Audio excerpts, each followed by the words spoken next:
Hey guys, কি খবৰ আপোনালোকৰ আশা কৰোঁ সকলো ভালে আছে।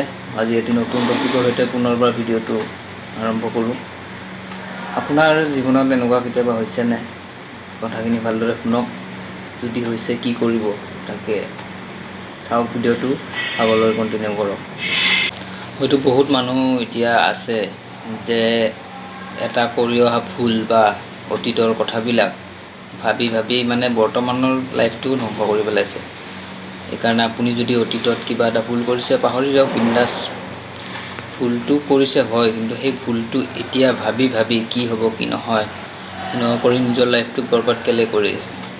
বাদ দিয়ক এইবিলাক কথা ভাবা। অতীতটো গ'ল।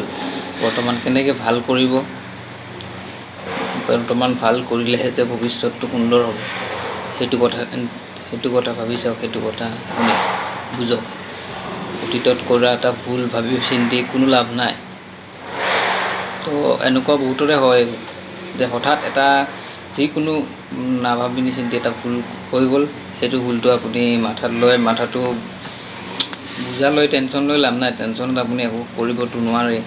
কিবা হ'ব, আপোনাৰ ক্ষতি আপোনাৰ হ'ব। টেনশ্যনবোৰ বেছি কৰিব, নিজৰ দেহৰ ক্ষতি হ'ব।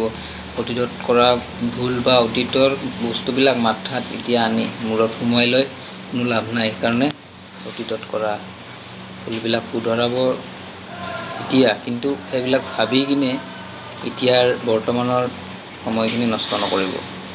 তো এনেকুৱা বহুতৰে হয়। সেইকাৰণে অতীতত যি হৈছিল সেইবিলাক বাদ দিয়ক। আজিৰ দিনটোত কি হ'ব সেইটো বচাওক। আজিৰ দিনটোত কি হৈছিল সেইটো ভাবি থাকি লাভ নাই। নহ'বা কোনো ভাবি লাভ নাই। নিজকে নিজৰ লাইফটো ভাবি কিনে লাভ নাই। অতীতত কৰা ভুল বা অতীতৰ বোজাবিলাক মূৰৰ পৰা গুচাই দিয়ক। দেখিব আপুনি বৰ্তমানত পূৰা হেপী, কোনো ন' টেনশ্যন। অতীতত যদি অতীতৰ বোজাবোৰ যদি কঢ়িয়াই লৈ ফুৰিছে তেনেহ'লে আপুনি একদম টেনশ্যনত বৰবাদ। হয়তো বহুতে এতিয়া সেইবিলাক ভাবি নিজৰ লাইফটো বোজা বনাই লৈছে মূৰৰ ওপৰত। সেইকাৰণে অতীতৰ স্মৃতি বা অতীতত কোনো ভাবি লাভ নাই, বাদ দিয়ক।